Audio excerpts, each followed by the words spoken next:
Bon, on commence maintenant, Malak?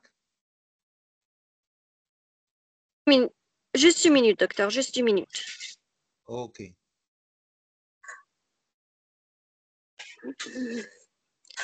Chers participants, bon après-midi à vous tous et bienvenue au deuxième cours de la formation d'aujourd'hui, les meilleures pratiques pour une communication efficace et engageante. Dans ce cours, nous apprendrons pourquoi on communique, pardon, les suppositions de la communication verbale et l'écoute efficace. Tout cela avec Dr Ayman Gahed Abdelhadi, membre du corps professoral de l'université Mid-Ocean. Accordons maintenant la parole à Dr. Ayman Gad El Haq. Dr. Ayman, la parole est à vous. Vous pouvez commencer votre formation. Merci beaucoup, mademoiselle Malak. Bon, chers étudiants, bonsoir tout le monde. J'espère que tout va bien chez vous. Donc, on va commencer maintenant. Et je vais partager l'écran. Vous avez déjà appris avec moi dans le dernier cours les éléments de la communication. C'est quoi la communication et c'est quoi aussi la communication efficace et les clés de la communication efficace.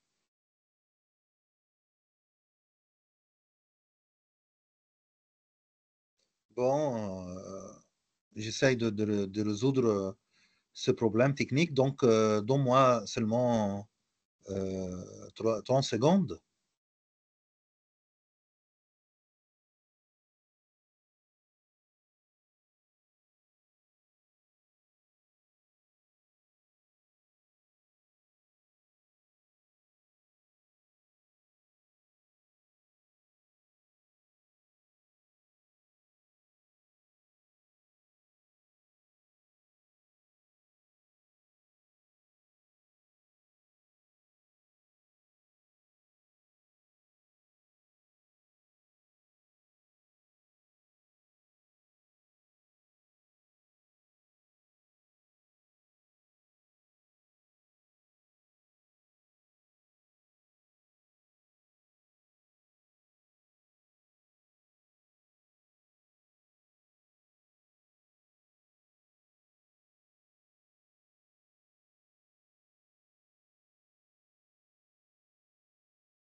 Donc, vous pouvez voir l'écran.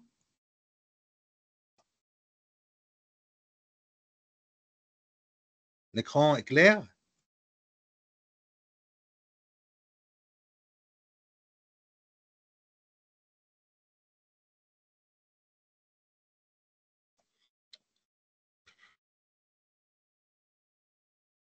Bon, merci, Hayat. Je vais essayer encore une fois.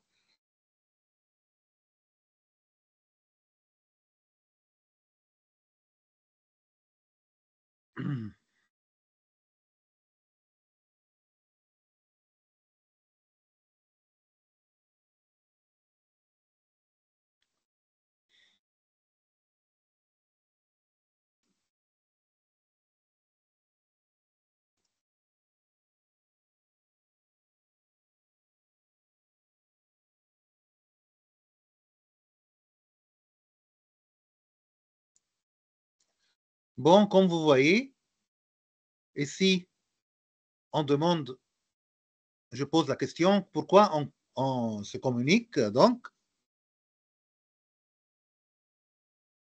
Toujours, on communique pour informer, s'informer, connaître, manager, convaincre, se connaître pour motiver, pour dynamiser,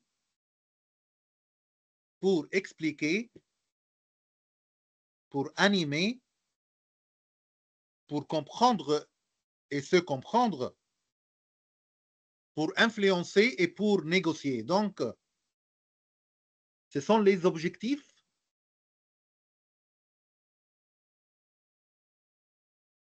de la communication. Tout le monde, vous et moi, on se communique toujours pour s'informer, informer, convaincre, motiver, dynamiser, expliquer, et ainsi de suite.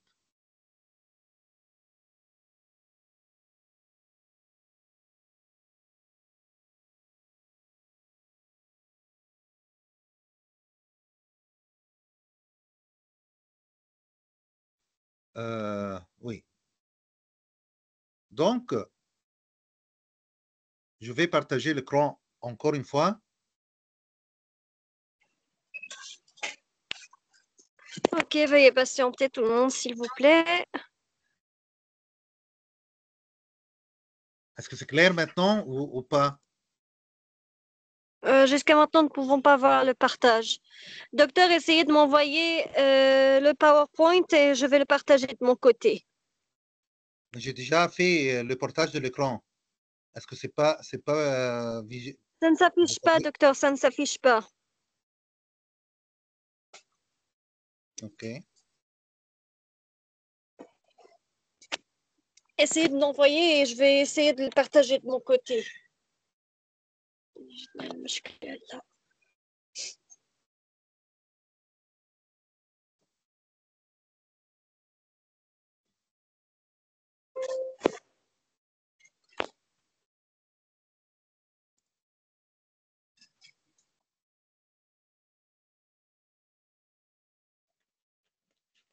C'est bon? Voilà, voilà, il marche avec merveille. OK, merci. Donc, comme vous voyez dans ce schéma, il y a deux têtes, de deux êtres humains. Et si on peut dire que tout simplement, la compréhension mutuelle, c'est qu'on cherche toujours dans une communication. Donc, la communication, aujourd'hui, on va voir ensemble des exemples concrets. Par exemple, en ce qui concerne l'écoute efficace, l'écoute active et comment les éléments clés de cette écoute active, qui est un élément essentiel pour communiquer efficacement. Donc, la communication, le but de la communication, c'est la compréhension mutuelle. La communication entre deux personnes fonctionne à l'image d'un signal entre émetteur et un récepteur. L'émetteur, comme nous avons vu ensemble, est celui qui envoie son message aux autres parties et le récepteur est celui qui écoute là où les personnes qui parlent dans une conversation de qualité, les acteurs, émetteur-récepteur, deviennent émetteur et récepteur à tour de rôle. Lorsqu'ils essaient d'être émetteurs en même temps, l'accord entre les deux parties se tend. Ça veut dire si un participant est récepteur mais fait la sourde oreille, affiche peu d'intérêt pour la conversation ou émet un jugement à chaque fois que l'émetteur dit quelque chose. Donc, l'objectif du processus de communication est la compréhension mutuelle.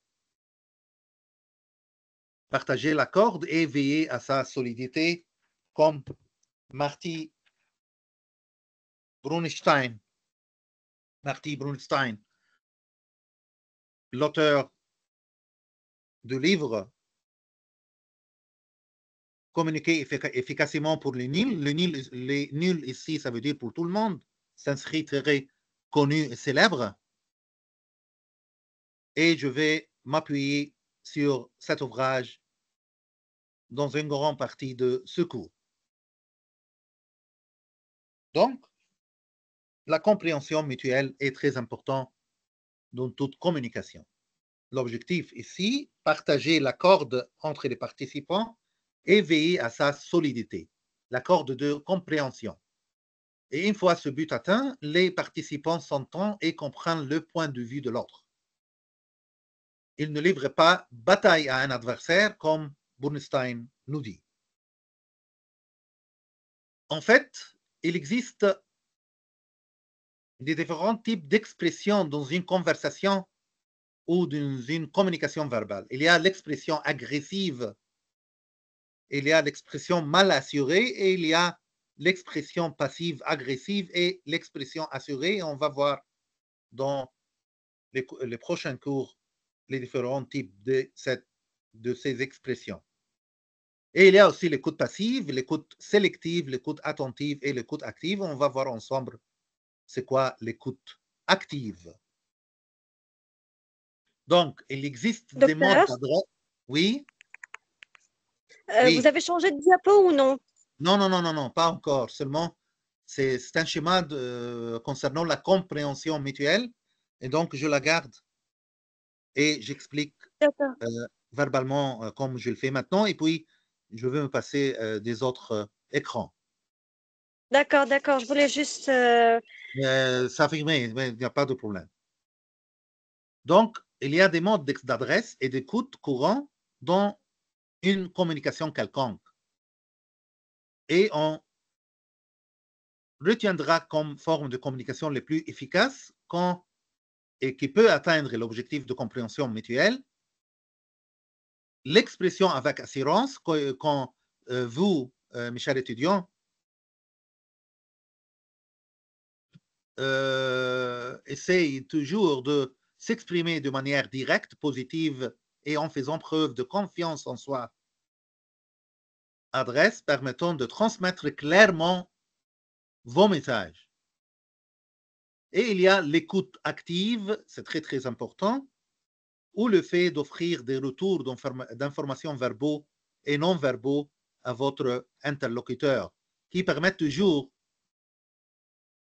lui permettent d'exprimer son message et l'assurant que vous avez saisi ce qu'il disait. Bon, je change maintenant l'écran.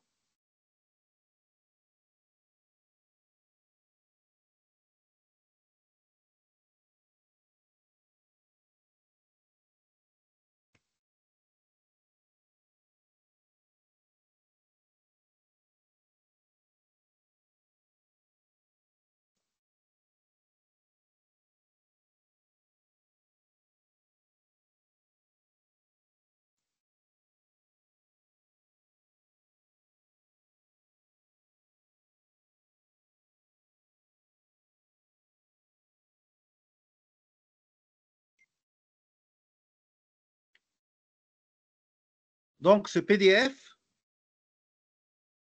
intitulé Les secrets de la communication efficace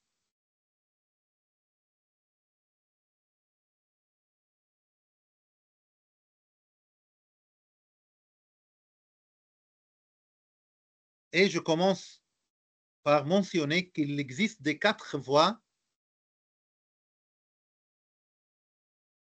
de la communication. L'écoute, la parole, la lecture et l'écriture. Écoute, parole, lecture et écriture.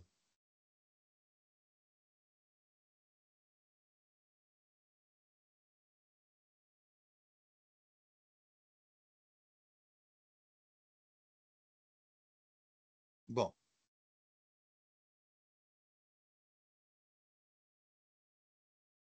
C'est quoi l'écoute?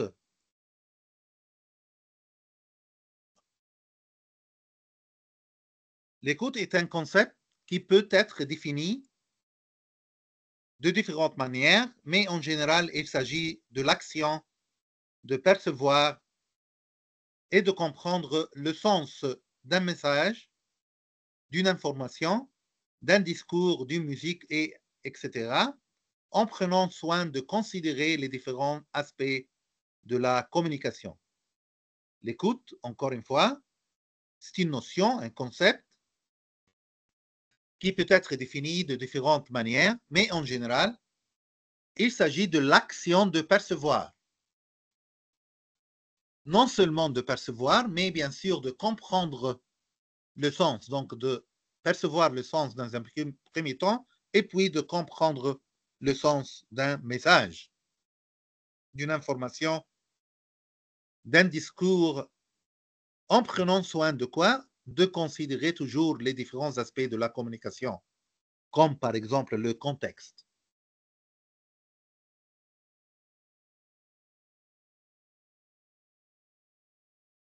En d'autres termes, l'écoute consiste à prêter attention et à comprendre ce que quelqu'un dit ou fait sans se restreindre à une simple réception passive des informations. L'écoute consiste à prêter attention et à comprendre ce que quelqu'un dit ou fait sans se restreindre à une simple réception passive des informations. Et cela demande de tenir compte du contexte, des émotions, des intentions, des nuances de langage, des pauses et des inflexions de voix.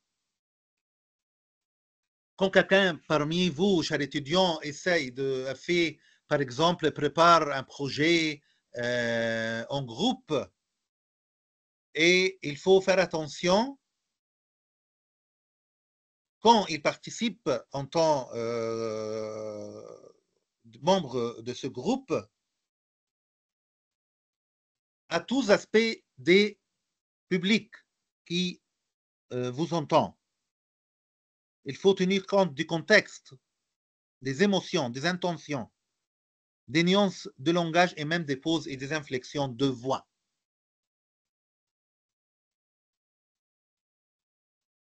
Et bien sûr, l'écoute peut être à la fois active, c'est-à-dire lorsqu'on cherche à comprendre et à analyser ce qu'on écoute, et passive, c'est-à-dire lorsque se contente de recevoir les informations sans vraiment les comprendre ou les analyser.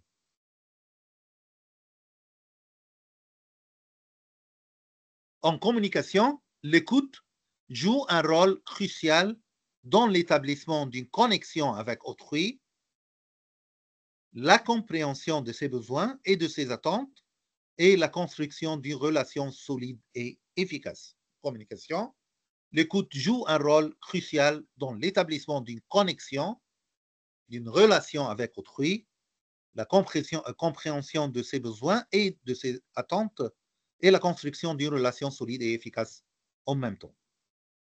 Donc, l'écoute est un processus qui nous permet d'entendre et de comprendre les messages, les informations ou les émotions qui nous sont adressées en prenant en considération les multiples aspects de la communication.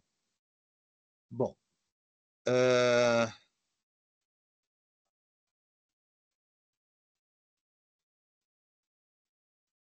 J'aimerais, chers étudiants, que vous participez un petit peu avec moi.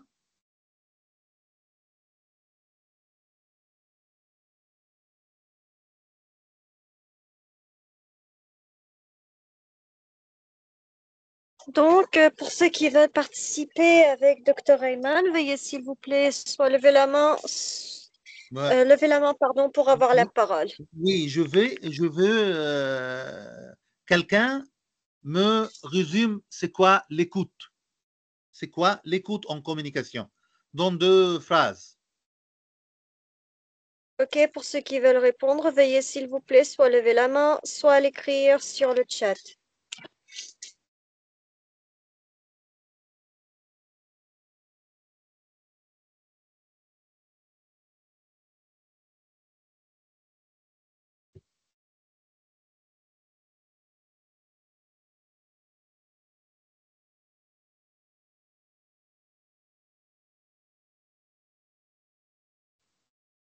Eh oh, tout le monde? Ah, ben Oui, personne. Oh là là là là là là là là. il faut participer un petit peu. Ok, on va prendre par hasard Oui, il y a quelqu'un Catherine. qui... Au Il y a docteur, si nous Ousmane. pouvons leur donner un repos de 5 minutes, car c'est l'heure de la prière maintenant chez les Comoriens et Bon, c'est comme vous le très bien. savez. Bon, on prend de 5 à 7 minutes comme ça et on revient encore une fois. Merci beaucoup. Ok, 5 jusqu'à 7 minutes de repos pour ceux qui veulent faire leur prière. Allez faire vos prières. Pour ceux qui veulent se détendre et se reposer un peu, reposez-vous un peu. Pour ceux qui veulent réfléchir à l'exercice, réfléchissez bien pour que vous puissiez répondre après 5 minutes. 5 minutes et nous reviendrons. Ok, merci.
Donc 2 minutes et nous reviendrons.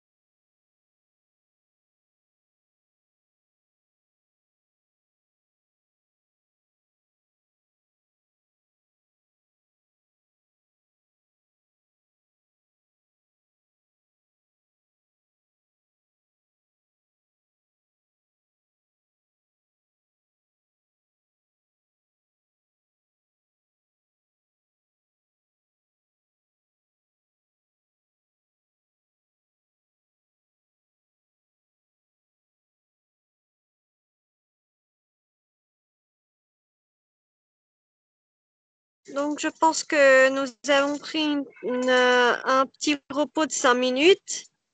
Docteur, nous pouvons continuer s'il n'y a pas de problème. Oui, bien sûr. Donc, je demande toujours une définition de l'écoute selon vous. Seulement 2 phrases. C'est quoi une écoute? Allez, tout le monde, je crois que vous avez bien réfléchi avec ce petit repos, hein? Je prends par Sinon, hasard. je Vous vais voulez prendre continuer. docteur par hasard? Euh, j'aimerais que les étudiants participent par eux-mêmes si ils peuvent dans les prochaines minutes se préparent pour des autres questions. Je vais donc être attentif. Oui, maintenant, Fadi nous dit écoute, ça veut dire être attentif. Oui, bien sûr. Donc, quand on participe à une conversation, quand on écoute, il faut être attentif. Très bien, Fadi. Donc, c'est tout simplement comme Fadi. Seulement, essayer de réfléchir, il n'y a pas de problème. Écoute, ça veut dire, oui, Hannah, bien sûr, très très bien, poser des questions. On va voir ensemble que l'interrogation, le fait de poser des questions est très très indispensable, très vital, très essentiel comme acte dans chaque écoute. Très bien, Hannah, poser des questions. On va voir comment ici, dans ce cours, Inch'Allah, on va voir ensemble les meilleures façons de poser la question. Très bien. Et aussi, Hannah a ajouté un contact visuel très, très bien. Comme par exemple moi et vous, dans un cours, dans une classe, il y a toujours ce contact visuel qui nous assure que tout marche comme il faut. J'attends Hayat aussi. Elle essaye de participer. Très, très bien.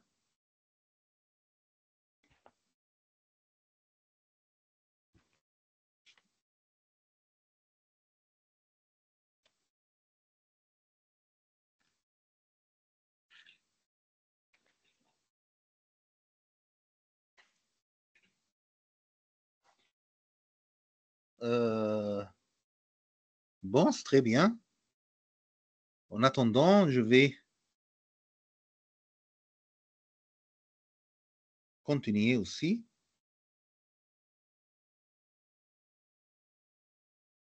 Mais bon.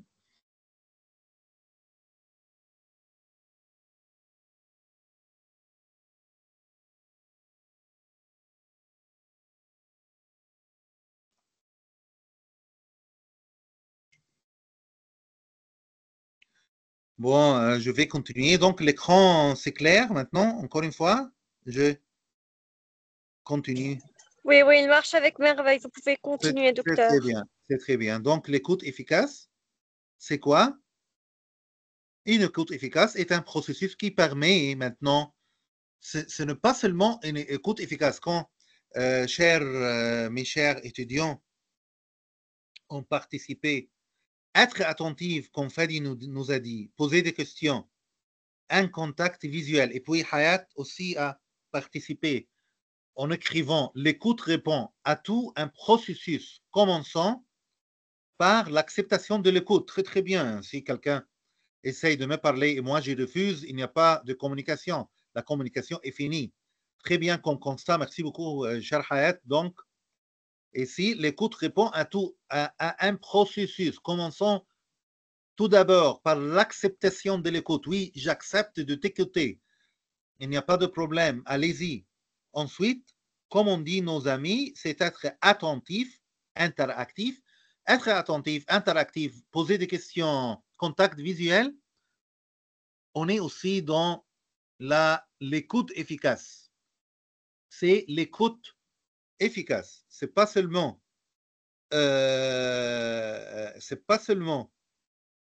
un simple écoute, mais c'est efficace aussi. Donc, très bien, chers étudiants, c'est très très bien.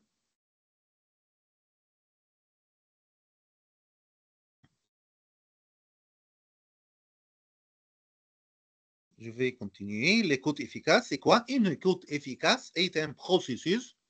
Processus, ça veut dire c'est toujours, il existe toujours d'une façon permanente qui permet de comprendre et de retenir les informations, les messages ou les émotions qui sont transmis en prenant soin de considérer les différents aspects de la communication. Et on va commencer par l'attention, être attentif comme nous a dit Fedi. Bon, attention, donner son attention totale à l'interlocuteur, donner son attention totale à l'interlocuteur en mettant à part les distractions, le bruit, les distorsions et les préoccupations. Donc, attention, ça veut dire donner son attention totale à l'interlocuteur et en mettant à part les distractions et les préoccupations. Bon, l'attention, en écoutant l'interlocuteur, est considérée comme une compétence essentielle pour la communication efficace. Pourquoi? Pour quelques raisons.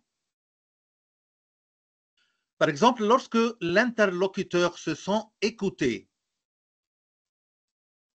il est plus susceptible de se sentir compris et de partager son message de manière plus sincère. Quand moi, personnellement, j'ai vu Fadi m'a répondu, et puis Hana, et puis Hayat, moi, je me sens compris. Et comme ça, il existe un partage de mon message. Donc, ces étudiants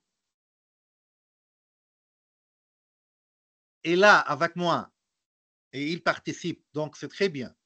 Fidélité au message. L'attention permet de capter les détails du message et de comprendre les intentions derrière les mots. Lorsque vous montrez que vous prenez le temps de vous intéresser à l'interlocuteur, de taper, de chat, faire un chat avec moi ici, vous créez un rapport de confiance et d'empathie. Cela permet de créer une atmosphère propice à la communication et au partage d'informations. Il y a un type d'échange entre moi et vous. L'attention permet aussi de clarifier les confusions, les ambiguïtés et aussi les malentendus, ce qui peut éviter les erreurs de compréhension et aucun problème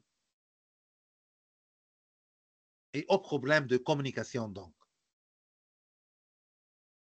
Et aussi, c'est très important, lorsque l'interlocuteur se sent écouté, il est plus susceptible de se sentir à l'aise et de partager ses émotions sans crainte de jugement. Et cela peut aider toujours à résoudre des conflits et à améliorer tous les éléments de la communication efficace. L'attention permet aussi de collecter des informations précieuses pour renforcer la communication. Et aussi, lorsque l'interlocuteur se sent écouté, il est moins susceptible de ressentir le stress lié à la communication et aux interactions. Et l'attention peut stimuler la motivation et l'engagement de l'interlocuteur, ce qui peut aider à atteindre des objectifs communs. Donc, l'attention en écoutant l'interlocuteur est essentielle pour créer un rapport de confiance, améliorer la compréhension, gérer les émotions, réduire le stress et améliorer la motivation et favoriser un échange plus efficace.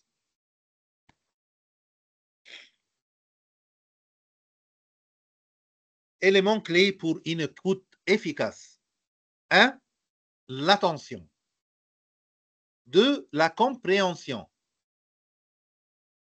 Essayez de comprendre le sens du message en prenant compte le contexte, les émotions, les intentions, les nuances de langage. La compréhension, encore une fois, essayez de comprendre le sens du message en prenant en compte le contexte, les émotions, les intentions, les nuances de langage. Les nuances de langage. 3. L'analyse. Analysez le message en identifiant les faits, les opinions, les émotions et les besoins de l'interlocuteur. Qu'est-ce que ça veut dire analyser un message communicationnel? Ça veut dire que qu'on l'analyse en identifiant les faits et les opinions, parce que fait, ça veut dire quelque chose qui s'est déroulé, c'est déjà fait. Une nouvelle, quelque chose est passé. Opinion, c'est mon opinion sur ce qui s'est passé. Hein? Donc, il faut identifier les faits et les opinions. Il faut identifier les émotions et les besoins de l'interlocuteur. Comment on peut faire ça? C'est un sujet délicat.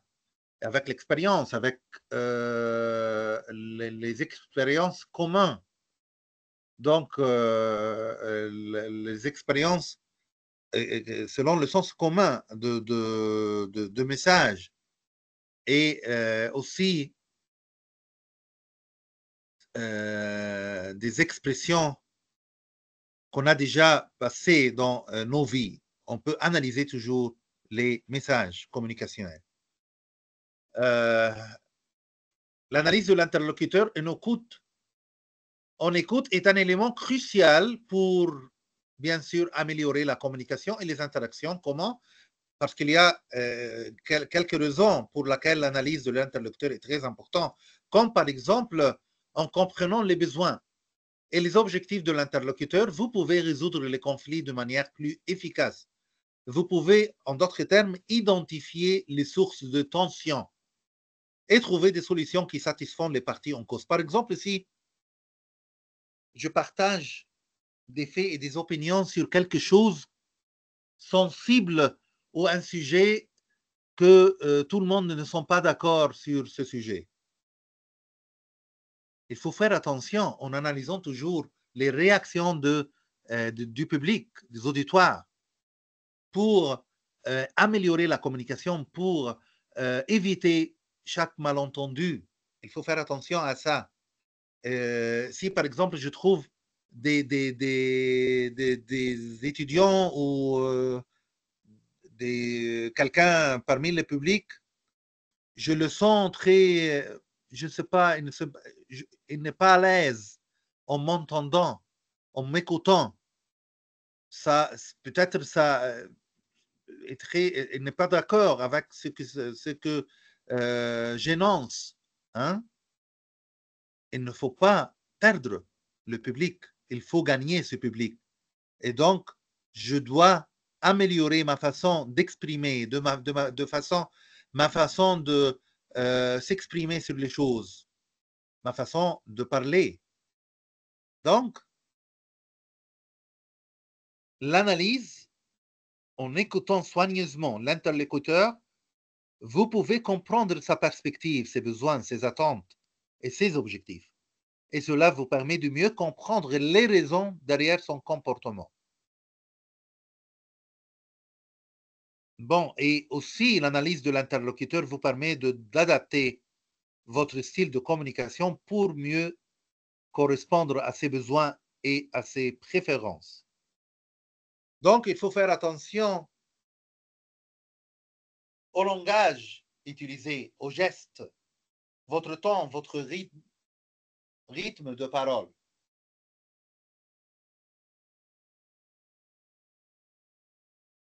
Aussi, l'analyse de l'interlocuteur, ça veut dire l'analyse des paroles de l'interlocuteur, des gestes de l'interlocuteur, peut vous aider à renforcer vos liens avec les autres en montrant que vous prenez le temps d'écouter et de comprendre leur perspective. Et vous permet de développer ce qu'on appelle l'empathie, c'est-à-dire votre capacité à comprendre et à partager les sentiments et les expériences d'autrui.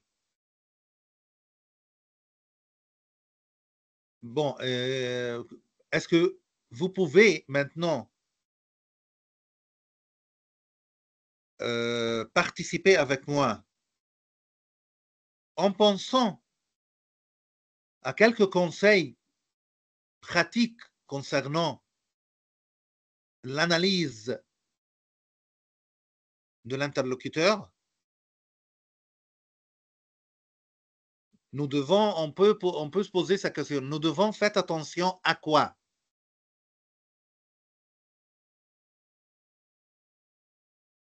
Et désolé Rachid, seulement je viens de voir ton message. Comment peut-on agir dans une situation où la communication est entachée de résistance ou tentative de bloquer l'interaction et par là ne pas faciliter la communication? L'exemple de la langue des bois.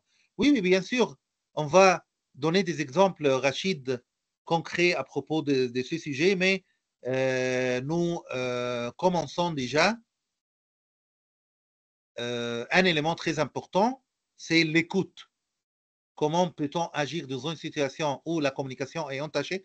Bien écouter. Écouter efficacement. Hein? Écoute l'autre. Si on écoute l'autre comme il faut, je pense qu'on peut résoudre chaque conflit entre tous les parties de la communication. Donc, ici, nous sommes en train d'expliquer l'écoute comme action très importante à la réussite de la communication efficace et engageante, même si cette communication, on va y avoir de résistance ou tentative de bloquer l'interaction entre les différents pôles de la communication. Donc, je pose maintenant la question, selon vous, comment on peut faire pour analyser l'interlocuteur? Faites attention à quoi? Pardon, faites attention à quoi?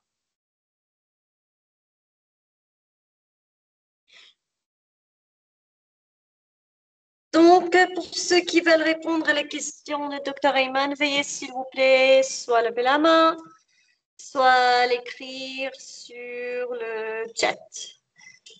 OK. En attendant, simplement, mademoiselle Malak, je vais essayer de savoir est-ce que je peux jouer une vidéo ici. Je vais essayer. Oui, oui, bien sûr, bien sûr. Vous pouvez Je vais, partager l'écran et vous cliquez sur l'option inclure l'audio. Et au cas où il ne marche pas la vidéo, vous pouvez me l'envoyer et je peux la partager de mon bon, côté. c'est très bien. Donc, je vais essayer maintenant et je reviens sur le PDF encore une fois.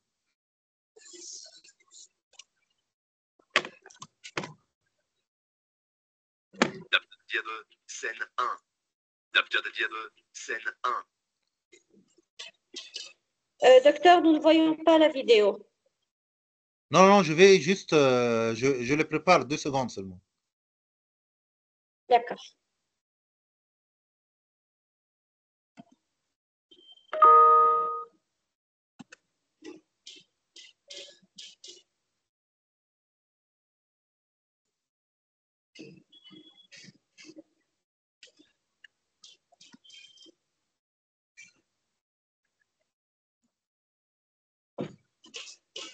OK? Personne ne veut répondre? Aïe, aïe, aïe. Alors, hop, la vidéo est prête. Je vais tester seulement l'audio, si ça marche. Introduction. C'est Oui. bon? Elle marche avec merveille. C'est très bien. Donc, je le garde et je vais continuer. Il n'y a pas de réponse? Non, Hayat essaye de taper quelque chose. Très bien. Donc, nous allons prendre par hasard Catherine, la parole est à vous.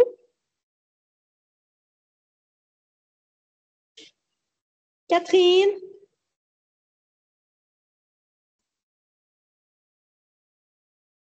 Catherine. Je pense que nous l'avons perdue. Passons. Qui? Fahad Salami. Fahad Salami, la parole est à vous.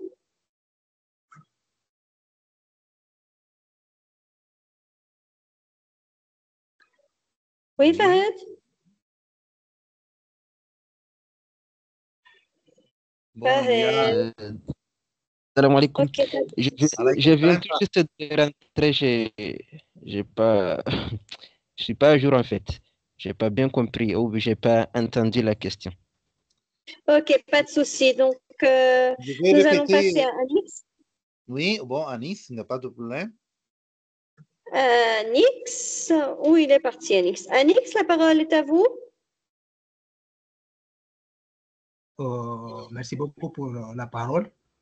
Je tiens aussi à remercier le prof pour les explications brillantes. Bon, Merci la beaucoup. question est de savoir, ok, merci. La question est de savoir La question. comment faire pour analyser un interlocuteur. Oui, C'est bien ça la exactement. question. Oui, Ah, exactement. Comment on peut analyser la parole, les gestes de l'interlocuteur? Dans d'autres termes, nous devons faire attention à quoi exactement? Nous devons, selon moi, je peux dire Oui, que je peux, l'observation des signaux verbaux, non verbaux, par exemple, analyser la voix, écouter attentif. Le ton du volume, le ton de volume élevé est un volume fort qui peuvent indiquer que la passion ou l'impression est très bonne. excellent, tout à fait. Nous devons faire attention à ces gestes non verbaux. Très, très bien. Anis, faites attention aux gestes non verbaux. Par exemple, les expressions faciales, le mouvement du corps, les postures. Très bien. Langage Allez-y, corporel, Anis. Oui. langage corporel, la vitesse des paroles, tout ça, c'est ici à mettre en exergue pour que nous puissions Tout à fait. comprendre. Ça veut dire le ton et le rythme de parole. Très, très bien. Qui peuvent indiquer quoi, par exemple? Il indique si l'interlocuteur est, par exemple, en colère. Voilà. Oui, il est excité, préoccupé, il est Il a nerveux. confiance en lui. Il maîtrise Oui. ce qu'il dit. Très, très bien, Anis. Quoi d'autre? Merci beaucoup. Je vous en prie. Merci beaucoup, c'est excellent en fait. Donc, nous devons faire attention à ces paroles. Écoutez attentivement ce qu'il dit l'interlocuteur et essayer de comprendre ce qu'il essaie de communiquer. Tant de problèmes, de malentendus résident où? Parce que nous ne sommes pas en posture qui respecte, hein? Nous ne respectons pas le monsieur ou madame qui parle. Et donc, on va voir dans un vidéo, dans des minutes, comment les malentendus existent dans une communication. Donc, nous devons faire attention à ces paroles. Faites attention, comme Anix nous a mentionné très bien, à ces gestes non verbaux, les gestes non verbaux comme l'expression faciale le mouvement du corps et les postures qui peuvent révéler des informations sur l'état d'esprit et les émotions de l'interlocuteur. Aussi, nous devons faire attention à son temps et à son rythme. Le temps et le rythme de parole peuvent indiquer si l'interlocuteur est en colère, préoccupé par exemple, et nous devons poser des questions ouvertement, poser des questions ouvertement, parce que ça aussi c'est très important, et parce que poser des questions ouvertement pour clarifier les informations ou par exemple obtenir d'autres informations sur les différents points de vue de l'interlocuteur. Par exemple, paraphraser, en résumé. Oui, ça peut aller. exactement, Anis. Et soigner aussi votre posture, ça veut dire maintenir une posture ouverte et attentive pour montrer que vous êtes prêt à écouter et à comprendre mutuellement. Donc, l'analyse de l'interlocuteur est un élément crucial pour améliorer la communication, résoudre des conflits, comme Noureddin nous a demandé, comment on peut essayer d'éviter chaque conflit dans une communication, développer l'empathie et prendre des décisions éclairées en adoptant une attitude d'écoute attentive et active. On peut toujours développer nos compétences en analyse de l'interlocuteur. 4, comme clé toujours, élément clé pour une écoute efficace. Écoute efficace, ça veut dire une solution de chaque conflit qui peut se dérouler dans la communication. Interrogation, poser des questions, c'est très important, comme nous a déjà mentionné dans quelques minutes mademoiselle Hannah. Interrogation, demander des informations supplémentaires si nécessaire pour clarifier les points qui ne sont pas clairs. Interrogation, demander des informations supplémentaires si nécessaire pour clarifier les points qui ne sont pas clairs. Nous ne devons pas bouger dans nos chaises. Il ne faut pas rester comme ça sans poser des questions, en hochant nos têtes seulement, et ça en donnant l'apparence que tout ça marche bien, il n'y a pas de problème. Non. Il faut demander des questions. Parce que, en fait, si quand on demande des questions, ça veut dire qu'on est attentif et on essaie de comprendre des détails supplémentaires. Et aussi, nous donnons aux émetteurs l'impression qu'on est ici avec lui très attentif et en attendant et en écoutant toutes ses paroles. C'est très bien dans chaque communication. Donc, interrogation, ça veut dire poser des questions. Quelques exemples de questions que l'on peut poser pour clarifier et mieux comprendre les messages. Tout ça, cas pratique, donc c'est très important la façon de poser la question. À quel moment exactement cela s'est-il produit quand il parle, par exemple, d'un événement historique ou quelque chose comme ça? Pourriez-vous clarifier ce que vous entendez par là?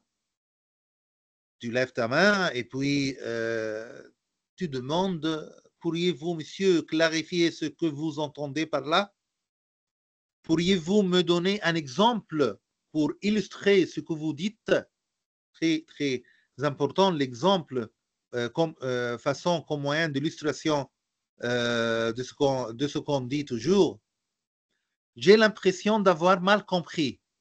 Pourriez-vous reformuler? Et donc, ces phrases aussi rédigées d'une façon polie, avec politesse. J'ai l'impression, je ne suis pas sûr que j'ai bien compris. J'ai l'impression d'avoir mal compris. Pourriez-vous reformuler? Et l'interlocuteur, oui, bien sûr. Et lui, il va changer sa façon de s'exprimer, donc l'idée d'une autre façon qui pense, par exemple, peut-être qu'elle est mieux comme moyen d'illustrer les sujets qu'il traite. Pouvez-vous m'expliquer ce que vous voulez dire par tel terme, telle expression utilisée? Parfois, les profs, ou par exemple Inch'Allah, leur boss dans leur travail au futur, peut-être lui, il parle avec vous et comme ça, il utilise une notion ou expression que ambiguë, tu ne sais pas c'est quoi ça. N'hésitez pas de poser la question d'une façon avec politesse, ça veut dire, pardon monsieur, pardon boss, est-ce que vous pouvez m'expliquer ce que vous voulez dire par cette notion? J'ai l'impression d'avoir mal compris cette notion, monsieur. Est-ce que vous pouvez m'aider à ce sujet? Aussi, quand, par exemple, il essaye d'expliquer un projet, quelque chose comme ça, pourriez-vous m'expliquer les conséquences de cela? Quels sont les principaux éléments qui vous ont conduit à cette conclusion en parlant quand il conclut son débat, son sujet? Quels sont les principaux éléments qui vous ont conduit à cette conclusion? Mais il faut faire attention. Pose des questions seulement quand vous êtes mal compris, non pour seulement poser cette question. Hein. Il faut faire attention. On ne pose pas des questions comme ça. On pose des questions quand vraiment, vraiment, on a mal à compris quelque chose. On a besoin d'une explication. On a besoin des détails. Hein? Parce que pourquoi je vous dis cela? Parce que parfois, l'interlocuteur sait que le public auditoire, c'est monsieur qui lui pose la question. Il pose la question seulement pour être, comment on dit, pour dire à tout le monde, j'existe, je suis là. Hein? Non, pour une vraie raison. Seulement, il veut poser la question. Et peut-être il sait la réponse. OK? Donc, il faut faire attention qu'on pose seulement des questions si on a besoin vraiment de poser cette question.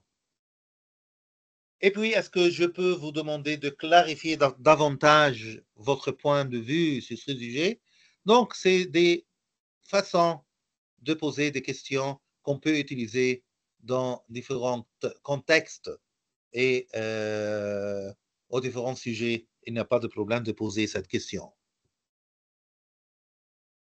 5. Comme élément clé pour une écoute efficace, la mémorisation. Retenir les informations importantes et les messages clés. Il faut...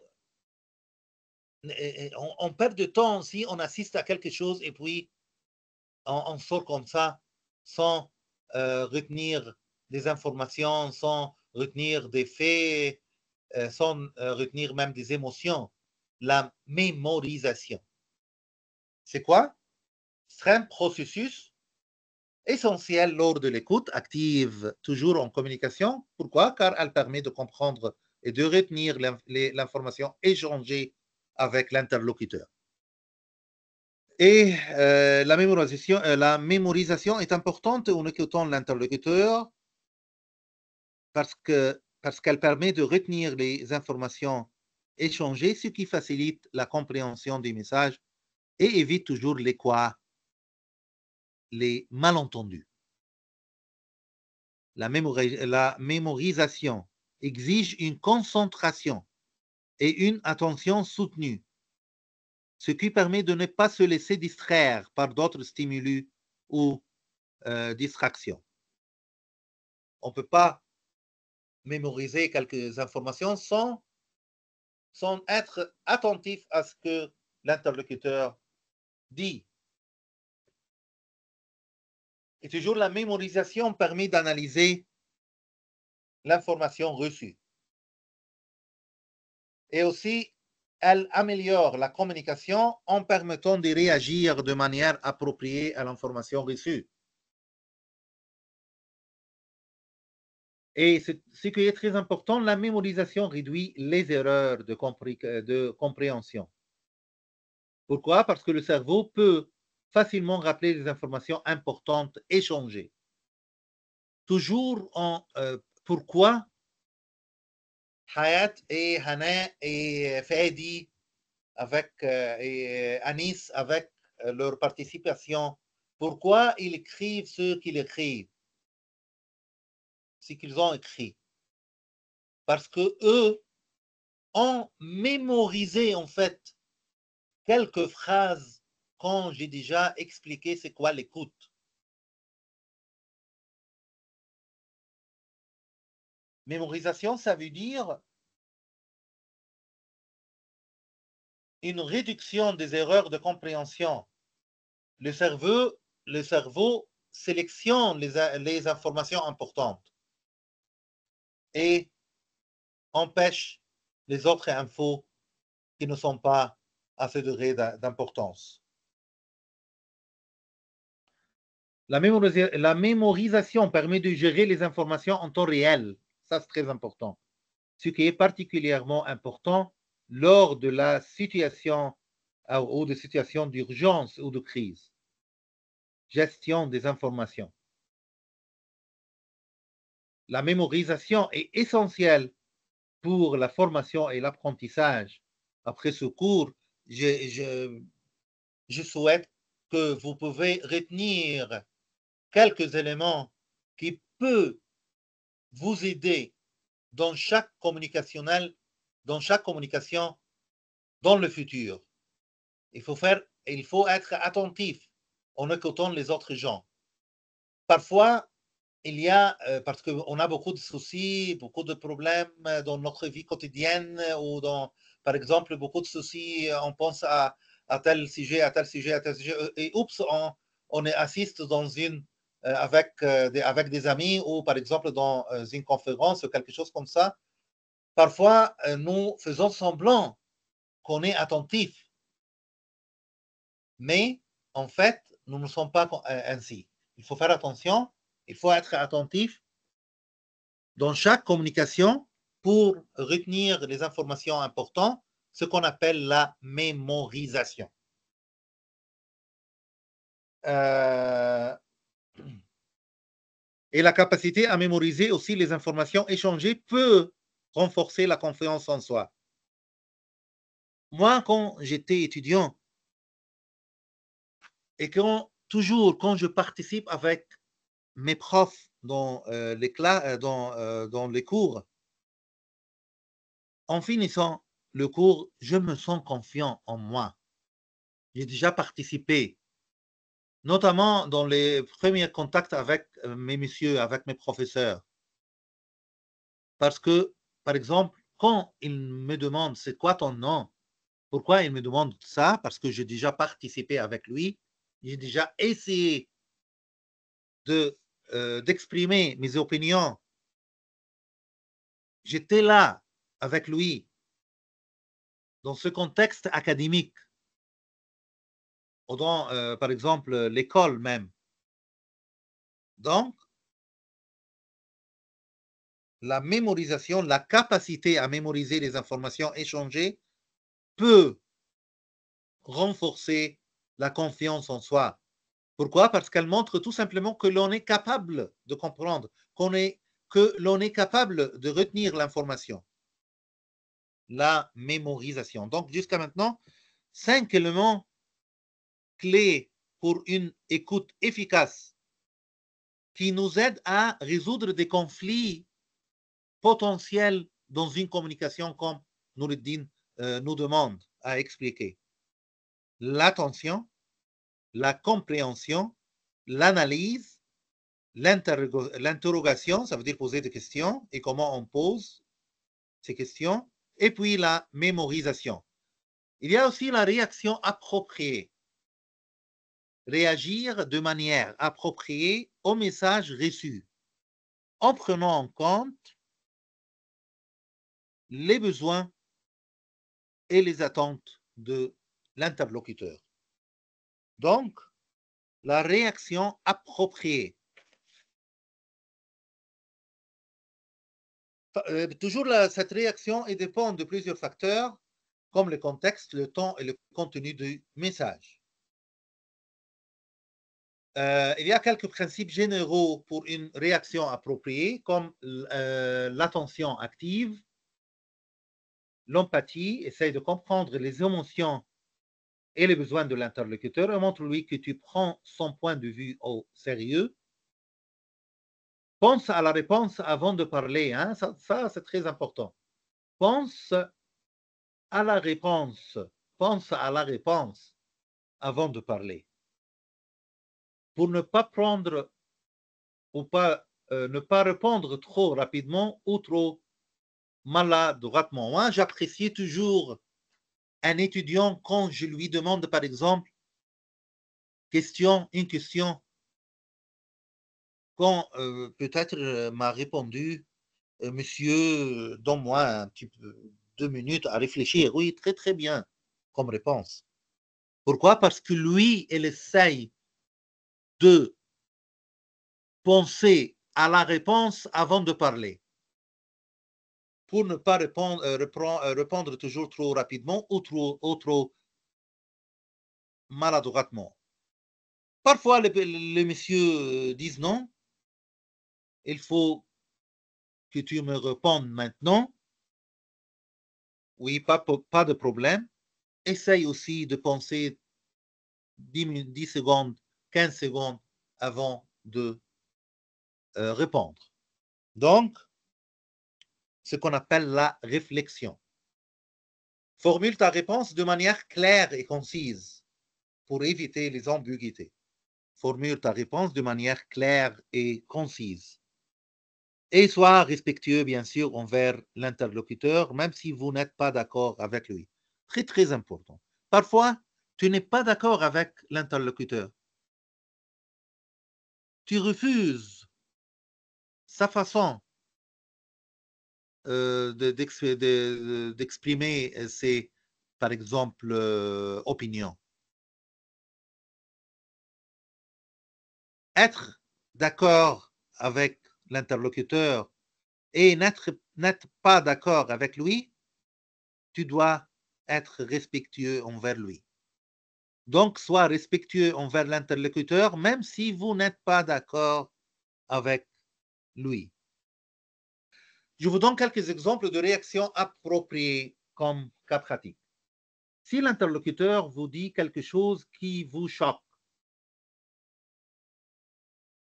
vous pouvez répondre, je comprends que vous pensez ainsi, mais je suis déçu que vous n'ayez pas considéré les choses de manière différente. Donc, cette façon, très bien, je vois très clair que tu réponds comme il faut ton interlocuteur. Donc, je comprends que vous pensez ainsi. Je comprends, hein, je comprends. Mais je suis déçu que vous n'ayez pas considéré les choses de manière différente. N'est pas, je refuse ce que tu dis. Je déteste ce que tu dis. Non, je comprends que vous pensez ainsi. Mais moi, non, je ne pense pas ainsi. Je suis déçu. J'aimerais que ayons considéré les choses de manière différente. Bon, si l'interlocuteur est anxieux ou stressé, vous pouvez répondre, je comprends que vous êtes inquiet. Pouvez-vous me dire ce qui se passe?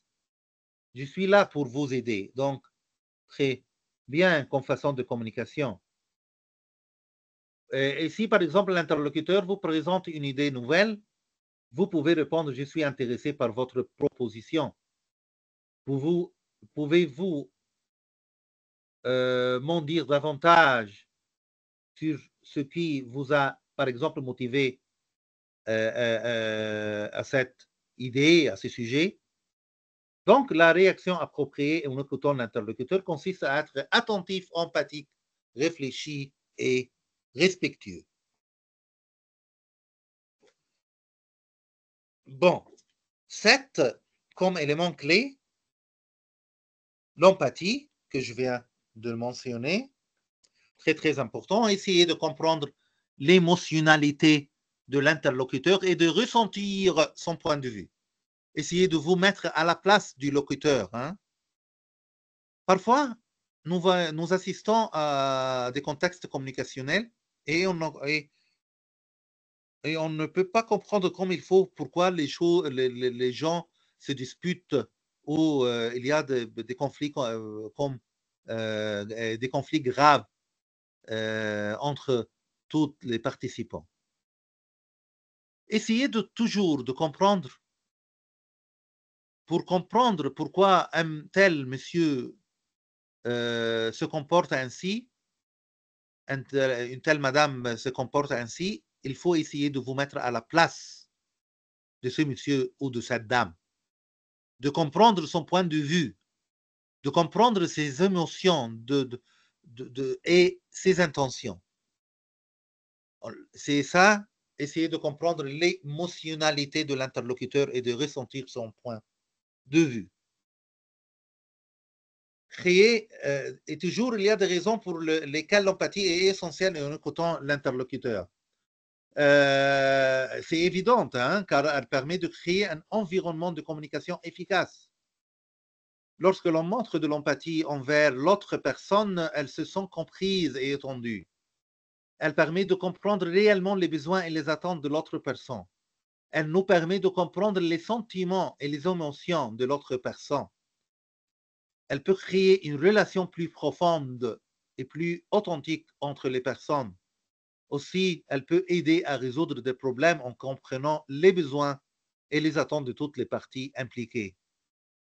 Et pour faire montrer que vous êtes, que vous comprenez très bien l'émotion de l'interlocuteur et ses besoins, faites attention aux paroles, montrez que vous comprenez, faites des gestes qui montrent que vous comprenez, tels que des hochements de tête ou des phrases que je comprends, je vois. Posez des questions comme nous avons mentionné. Essayez d'imaginer comment vous vous sentiriez dans la situation d'autres personnes. Et parfois, peut-être, il est préférable de rester silencieux pour laisser l'autre personne continuer à parler, à exprimer ses sentiments. L'empathie est très, très important comme clé de la réussite de la communication efficace et bien sûr dans une écoute efficace qui nous amène à cette communication efficace.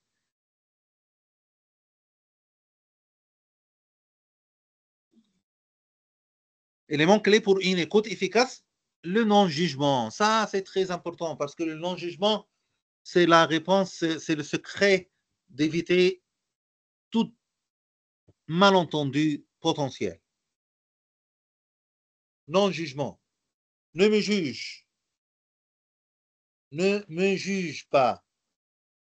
Évitez de juger. Évitez de critiquer l'interlocuteur. Et plutôt essayer de comprendre son point de vue. Essayer de comprendre, ça veut dire pas d'accepter son point de vue. Hein? Comprendre son point de vue, c'est pas n'égale pas accepter son point de vue. Peut-être tu l'acceptes ou peut-être tu les refuses. Donc, évitez les jugements prématurés. Gardez un esprit ouvert et évitez de tirer des conclusions hâtives avant d'avoir entendu toute l'information. Le non-jugement, ça c'est très très important. Est-ce que tout est clair? Vous êtes là toujours avec moi? Quelqu'un peut m'aider en me disant oui pour s'assurer que tout va bien. Merci Anissa. Donc, pour ceux qui ont des questions, veuillez s'il vous plaît soit lever la main, soit écrire sur le chat. Merci, mademoiselle Nawal, mademoiselle Hayat, très bien. Oui, Merci c'est vraiment beaucoup. très super. Tout le monde comprend bien la formation, docteur. Vous pouvez continuer votre formation. Merci beaucoup, c'est très bien. Bon, le non-jugement est un concept très important dans la communication efficace, notamment en écoute active. Pourquoi? Parce que il est essentiel de ne pas juger l'autre. Il est essentiel de ne pas juger l'autre, ne pas juger l'interlocuteur lorsqu'on écoute. Lorsque vous ne jugez pas l'interlocuteur, vous créez un environnement de confiance. Peut-être je ne suis pas d'accord avec toi, mais je ne te juge pas. Continue tout ce que tu veux dire, et moi, je vais te poser des questions. Il n'y a pas de problème. Donc, l'autre peut se sentir à l'aise pour partager ses pensées, ses sentiments et ses expériences. Donc, on assiste dans une communication ouverte, plus ouverte. Lorsque vous n'ajoutez pas votre propre jugement à ce que dit l'interlocuteur, vous pouvez écouter plus profondément et comprendre mieux ce qu'il essaie de dire. Le jugement peut être source de tension. Et moi, j'ose dire, le jugement est la principale source, la source principale de tension et de conflit dans la communication. En évitant de juger, vous réduisez les chances de créer des tensions. Lorsque vous n'ajoutez pas votre propre jugement, vous pouvez vous concentrer sur ce que l'interlocuteur essaie de dire et non sur votre propre opinion et jugement. Aussi, en évitant de juger, vous montrez que vous accueillez et que vous validez l'autre, donc que vous êtes il y a un sens de respect entre les émetteurs et les récepteurs. Donc, le non-jugement est essentiel lorsqu'on écoute car il permet de créer un environnement de confiance, de réduire les tensions, d'améliorer la communication. Et puis, le dernier élément, montrer des signes d'écoute active, hochement de tête, faire du bruit d'approbation, maintenir un contact visuel. Cela, contact visuel comme Hana nous a mentionné par excellence, et cela encouragera le locuteur à poursuivre. Bon.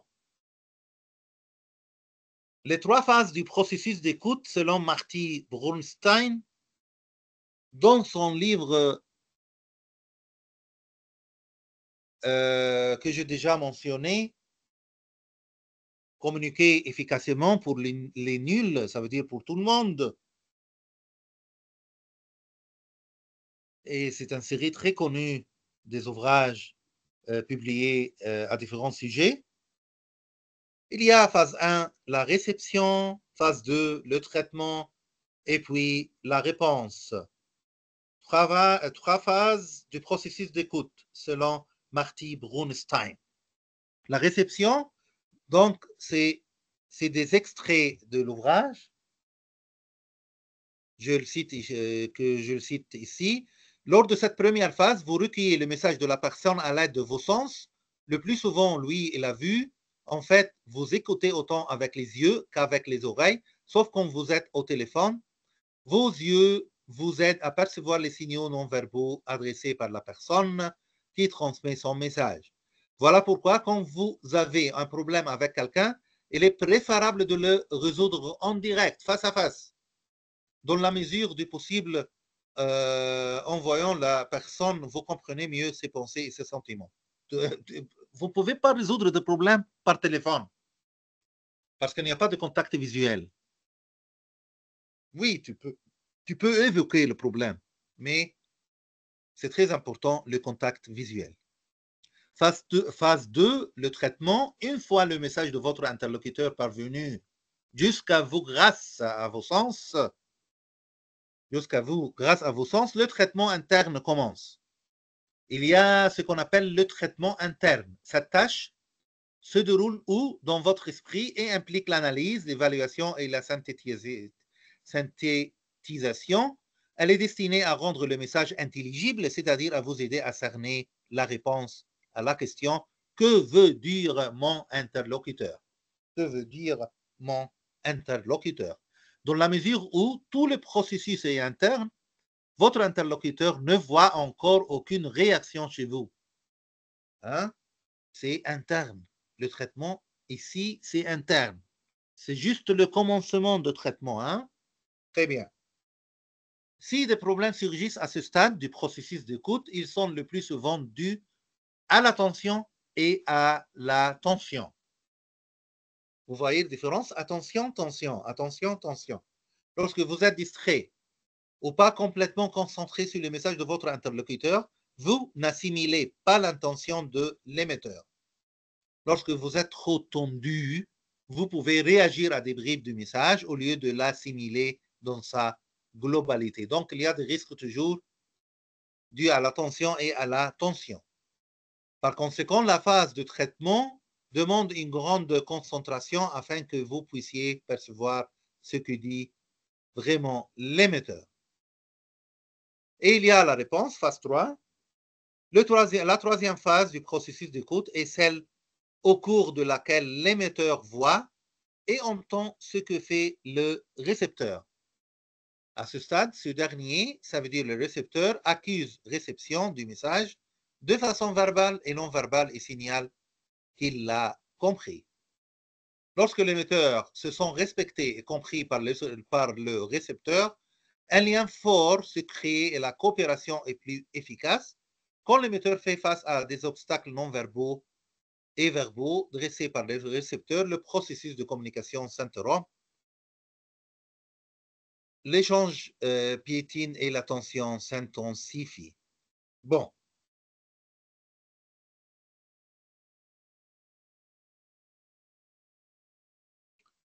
Ici, je passe au point clé sur l'écoute. Maintenant, ça y est, on a su avec Brunstein, Marie Brunstein, phase 1, les 3 phases du processus d'écoute, la réception, le traitement et puis la réponse. Bon, en ce qui concerne les points clés sur l'écoute comme voie de communication, l'écoute active est une composante essentielle d'une communication efficace de qualité. Il faut se concentrer pleinement sur ce que l'autre exprime sans prévoir sa réponse à l'avance. S'efforcer de c'est très important, sans prévoir sa réponse à l'avance. S'efforcer de comprendre le sens réel des mots et le contexte. Utiliser régulièrement des reformulations pour vérifier sa compréhension. Poser des questions pour approfondir certains sujets. Point clé sur l'écoute comme voie de communication, la posture d'écoute, adopter un comportement bienveillant et ouvert, maintenir une communication visuelle pour attirer son attention, utiliser des signes non-verbaux positifs tels que des hochements de tête, des sourires, empêcher les distractions et les interruptions.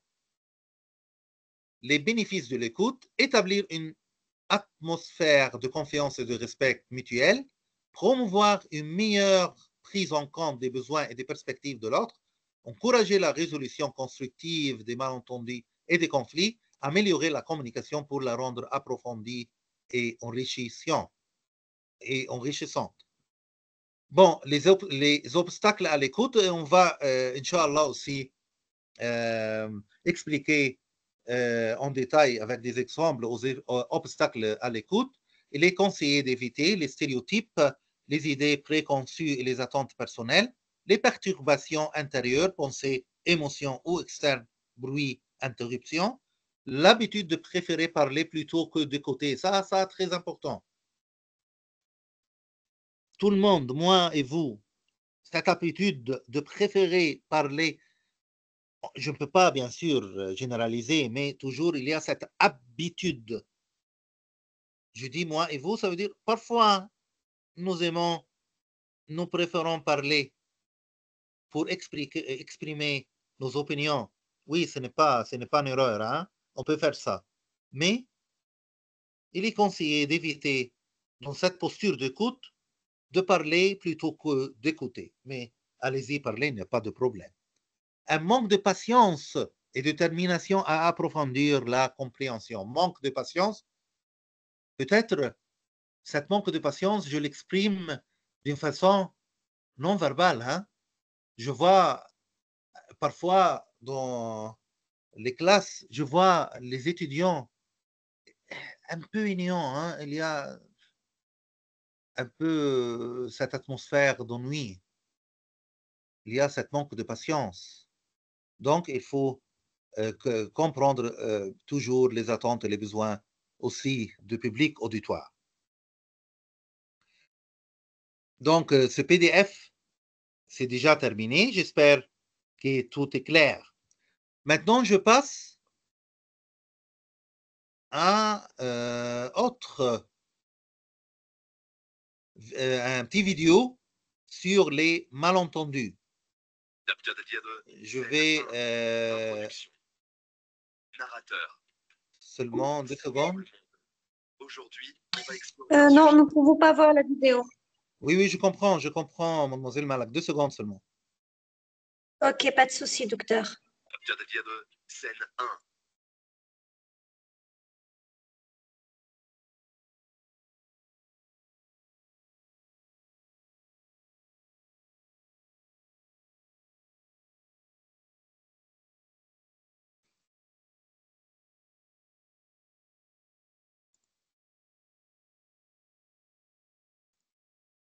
Introduction.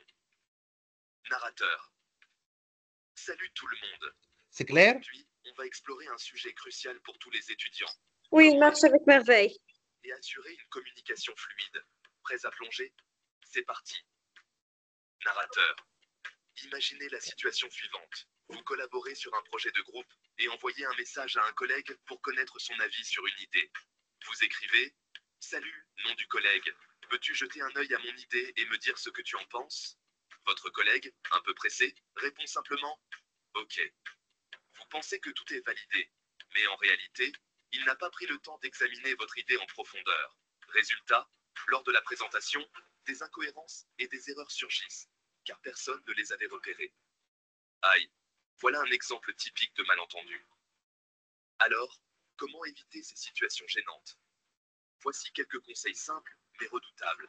Narrateur. 1. Précision et clarté. Au lieu d'un vague, peux-tu jeter un œil? Soyez plus précis. Par exemple, peux-tu vérifier les points 1, 2 et 3 de mon idée et me donner ton avis détaillé d'ici ce soir?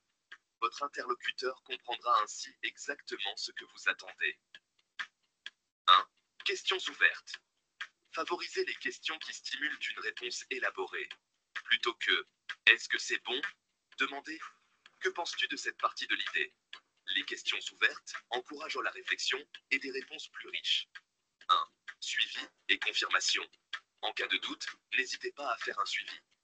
Par exemple, as-tu eu le temps de vérifier les points mentionnés? Cela démontre votre souci d'une compréhension mutuelle. 1. Importance du feedback. Vérifiez auprès de votre interlocuteur s'il a bien saisi votre message et accueillez ses commentaires avec ouverture. De nombreux malentendus peuvent ainsi être évités en amont. Narrateur. Et voilà, c'est tout pour aujourd'hui. En appliquant ces conseils, vous améliorerez votre communication et éviterez les malentendus. C'est bon? C'est clair? Oui, c'est très clair, docteur. Oui, c'est un exemple sur les malentendus. On voit un projet en groupe, quelqu'un a envoyé un message aux autres collègues pour voir mon projet. Oui, lui dit oui, ok, ça va. Non, il faut être précis. Aide-moi sur quelques points exacts. Que penses-tu à propos de idée numéro 3 pour seulement créer le sens d'engagement de l'autre pôle de cette communication. Donc, pour éviter chaque malentendu.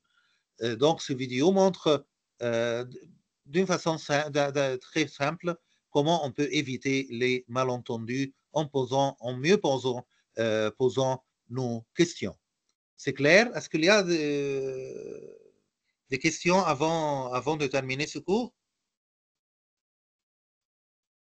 Donc, pour ceux qui ont des questions concernant le cours d'aujourd'hui, veuillez, s'il vous plaît, soit lever la main, soit l'écrire sur le chat.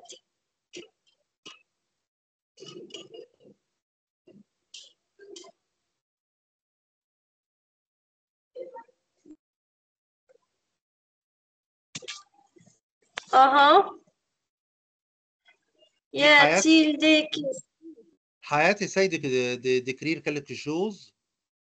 Oui, elle essaie d'écrire sa question jusqu'à l'arrivée de Hayat. À tout le monde, pour ceux qui ont des questions, veuillez, s'il vous plaît, soit lever la main, soit l'écrire sur le chat.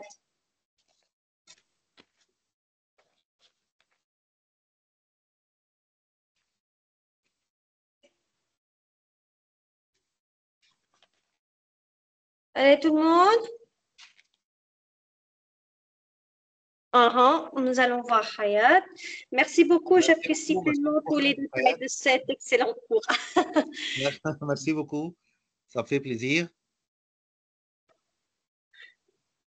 Ok, le reste, tout est clair?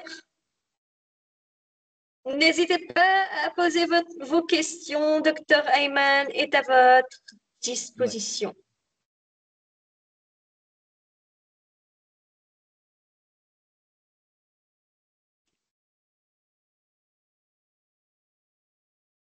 Je ne sais pas, Dr Ayman, si cette question est pour ce cours ou bien les cours qui viennent. Les malentendus culturels. Oui. La communication culturelle, comment on peut gérer ce genre de choses? Oui, je vais, Inch'Allah, faire un cours sur ce type de malentendu parce que une partie de cours, parce que c'est très les obstacles à une communication efficace, notamment les malentendus culturels. Donc, Inch'Allah, il y a une grande partie à traiter avec et des vidéos aussi à ce sujet, parce que c'est très, très important, ces types de malentendus, parce qu'ils entravent, ils empêchent toute communication efficace. Donc, dans les prochains cours, je vais traiter ce sujet en détail. Super. Donc, passons à la question de Nawan. S'il vous plaît, est-ce que la différence de langue constitue un frein ou la bonne communication Est-ce que la différence de langue constitue un frein? Oui, bien sûr, Nawal.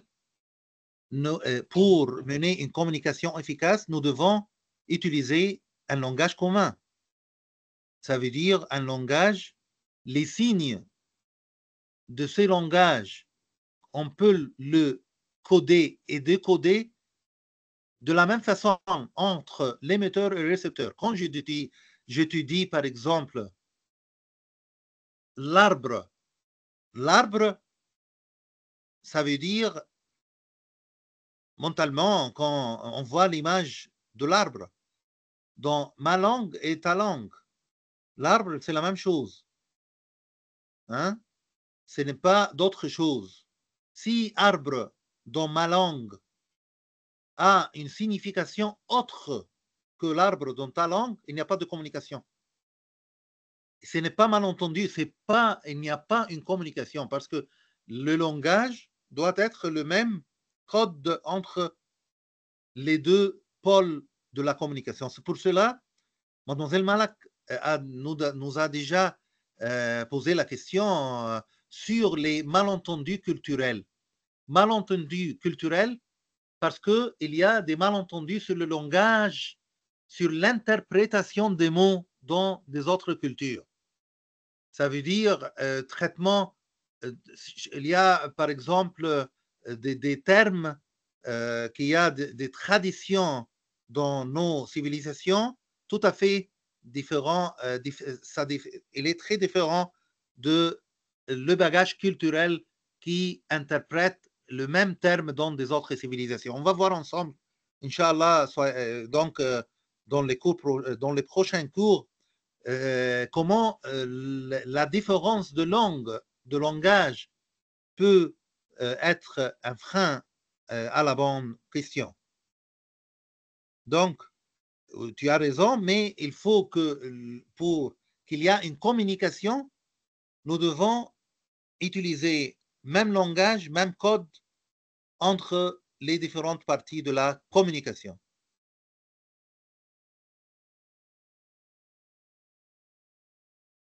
Super. Donc, pour ceux qui ont des questions, veuillez s'il vous plaît soit lever la main, soit l'écrire sur le chat. Hop, Anix et Nadruddin ont levé la main. On va avoir Nadruddin. Nadruddin, la parole est à vous. Bonsoir, j'espère que vous allez bien. En fait, j'ai une question. Merci beaucoup, Noureddin. Quand vous avez parlé des malentendus, étant donné, vu que les étudiants en fin de cycle, on dit comment? Ils rédigent un rapport.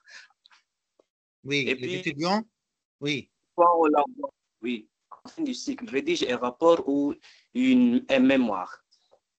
Et puis, on l'envoie chez l'encadreur. Souvent, l'encadreur, il ne regarde même pas. Ils disent, OK, comment on peut faire pour gérer cela? Bon, on ne peut pas généraliser, Noureddin. Normalement, si j'ai bien compris la question, toi, tu dois faire ton task, ton mission, ta mission. Tu dois rédiger comme il faut ton rapport, tu dois inclure tous les éléments de recherche. Et puis, le récepteur ici, c'est qui va lire ce que tu as déjà écrit, c'est sa mission à lui. Quand il te dit OK, ça veut dire OK, il a vu, il a lu, il est d'accord avec toi, ou il a reçu ton rapport. Je ne sais pas. Est-ce qu'il prend ton rapport et te rend encore une fois avec son feedback ou quoi? Tu me comprends, Noureddin? Oui, j'ai bien compris, j'ai bien compris. Non, non, non. Je te demande la question. Est-ce que il prend le rapport et puis il te dit OK, ça veut dire il l'accepte ou il y a des remarques? Oui, il l'accepte. Il peut Bon, l'accepter qu'il regarde. si il a accepté, ça veut dire il a lu le truc. Sinon, si j'ai bien compris, il faut qu'il rédige des remarques à corriger. Hein? Ouais. C'est que je veux te dire. Moi et toi, nous devons faire la tâche à nous. Ça veut dire de bien rédiger le rapport, de créer le rapport, et puis, ça y est. J'attends toujours le feedback. C'est bon? Mais par exemple, dans l'exemple et dans les vidéos, il y a ici une situation pardon, dans la vie quotidienne entre les collègues. Un projet à faire entre équipes, entre groupes. J'ai une partie à faire. On voit cette partie en écrivant Noureddin voit ma partie. Hein? Oui. Et toi, tu lui dis OK. OK, ici, ce n'est pas. J'ai déjà lu cette partie. Mais ici, je te pose la question. Noureddin, essaye de me donner ton avis sur le point 1 et 2. Maintenant, moi, je me suis obligé de te répondre à ces 2 points. Ça veut dire je vais lire en détail ce que tu m'as déjà posé la question à propos. Et ainsi, les malentendus, et aussi on évite les malentendus. C'est bon? Oui. C'est bien compris? Oui, j'ai bien compris. Merci. Avec plaisir. Ok, merci. Je vous en prie.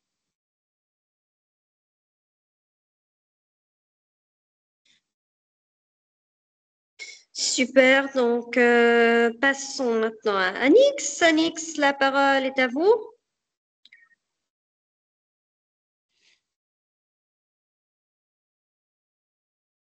Anix. Merci beaucoup, madame, pour la parole. Je remercie aussi le prof encore et encore pour ses explications très claires parce que c'était bien clair et je vois que le cours est très intéressant. Bon, Merci je beaucoup. voulais poser une question sur la communication persuasive et ma question est la suivante. Comment la communication persuasive peut-elle être utilisée de manière éthique, supposons par exemple dans le cadre du marketing et la publicité? Comment peut-on l'utiliser? Merci, c'est ça ma question. Merci Anix, mais c'est une grande question, hein? La communication persuasive. Comment on peut convaincre l'autre d'accepter nos messages? Donc, c'est une grande question. Je ne peux pas faire une réponse très vite, mais notamment, Inch'Allah, on peut traiter, on a un peu de temps pour, dans les prochaines semaines, Inch'Allah, de traiter beaucoup de sujets à propos. Je vais mettre en considération cette demande, donc la communication persuasive, ou comment on peut mener une communication persuasive efficace. Tout ce que je peux te dire maintenant, qu'on peut tout simplement comprendre très bien le contexte de nos clients, c'est qui exactement les caractères personnels de nos clients. Ça veut dire, est-ce que, par exemple, ce produit est approprié à consommer entre tels clients ou pas?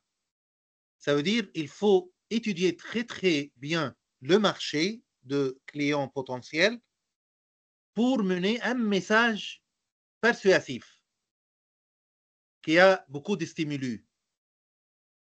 Est-ce qu'on joue sur les cordes mentales, affectives, hein? Donc, permets-moi d'ajourner cette question, la réponse complète, les éléments complets de cette réponse à cette question.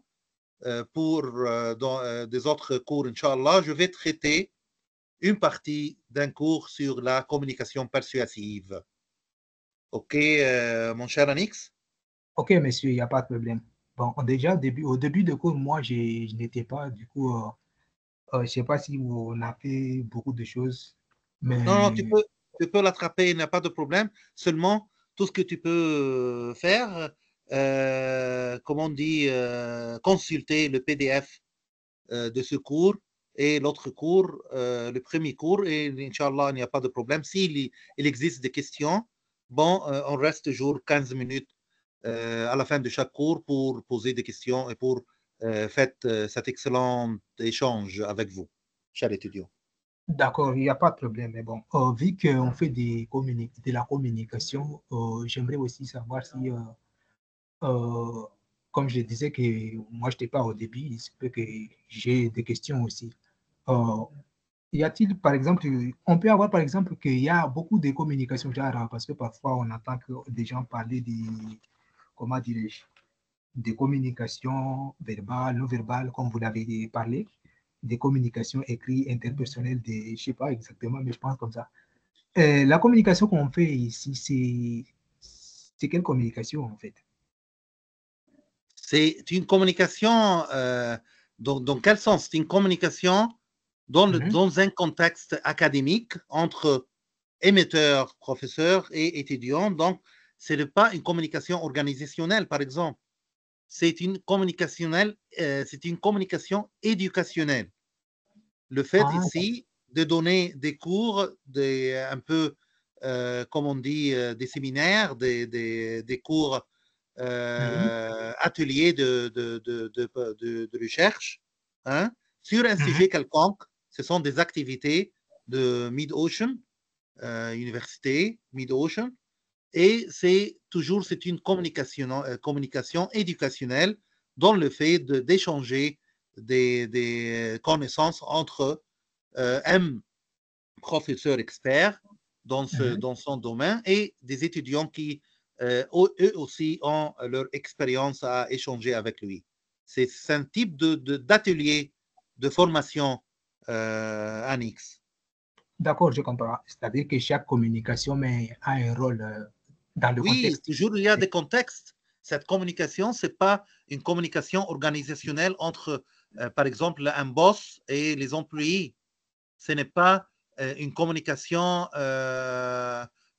sportive entre l'entraîneur et les joueurs qui vont jouer un match ce soir.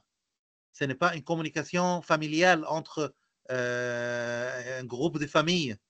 Chaque communication a ces éléments et ces éléments, comment on dit, qui est une communication familiale. Ce n'est pas une communication entre, par exemple, le docteur et les patients. Ce n'est pas une communication entre le boss et ses employés et ainsi de suite. Chaque communication a son contexte, je veux dire. Chaque communication a son contexte. Par exemple, quand tu participes à, par exemple, à un festival musical, hein, et si il y a des communications entre fans, entre les gens qui aiment la musique, c'est pas une communication qui se déroule sur des sujets, sur par exemple la pollution ou l'environnement.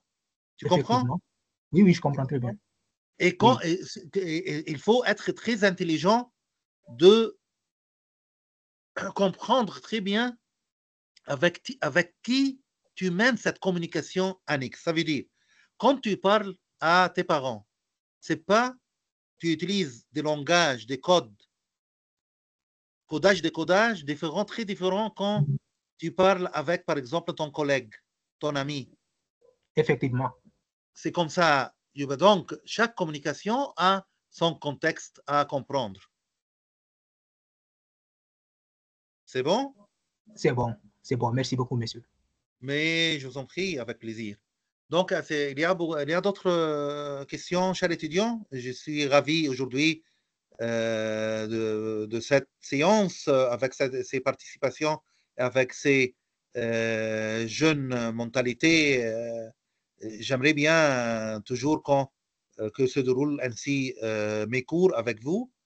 Et j'aimerais toujours ces cours qu'elle soit un type d'échange, non seulement d'une communication linéaire, non, échange effectivement entre des différentes mentalités.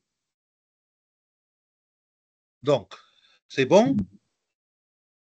Mademoiselle Malak, je pense que ça y est. Super, donc on va demander, si vous me le permettez, docteur, pour la dernière fois, pour ceux qui ont des questions, veuillez s'il vous plaît soit lever la main, soit l'écrire sur le chat. Avec plaisir, bien sûr.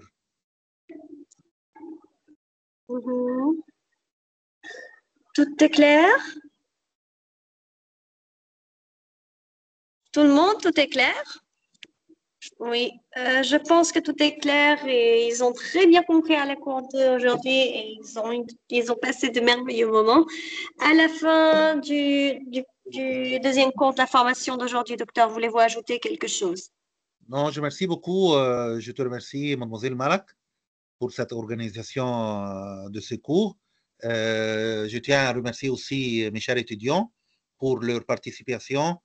Ça me fait plaisir d'écouter ce qui toujours veulent dire. Et Inch'Allah, la prochaine, on va continuer ensemble tous les clés, tous les secrets de la communication efficace dans les prochains cours, Inch'Allah. Merci beaucoup. Merci infiniment à vous, docteur, pour tous vos efforts. Merci aux participants pour avoir participé au cours de la formation d'aujourd'hui. Attention, nous n'avons pas encore terminé notre formation. Nous vous verrons, Inch'Allah, la semaine prochaine à 18h selon l'heure locale de l'Arabie Saoudite. Et bien sûr, ce sera un lundi. Faites attention. Vous pouvez également suivre les dernières actualités concernant les séminaires, formations, ateliers, concours et l'inscription au programme d'études de l'université via le compte officiel de l'université sur Facebook, le groupe WhatsApp des activités étudiants ou encore le site web. Merci à vous tous. Nous nous verrons, Inch'Allah, la semaine prochaine ou encore après 1 heure dans le dernier cours de la formation de comment peut-on élaborer un logiciel à l'aide de Microsoft Access ou encore demain avec Python pour Machine Learning, gestion de la performance stratégique, ou encore le panel de discussion de la formation de préparation à l'examen du DELF-DAF. Pour ceux qui ne se sont pas encore inscrits à la formation, veuillez vous inscrire. Cette formation est également l'une de nos plus grandes formations organisées dans l'université. Ou encore, vous avez marketing digital, les outils d'analyse du marché, le dernier cours de l'apprentissage de la langue anglaise, ou encore apprenez à programmer en Java. Découvrez les librairies Python et également Microsoft 365 pour les utilisateurs finaux et plein d'autres activités qui viendront. Merci à vous tous. Nous vous souhaitons une excellente soirée. Au revoir. Au revoir.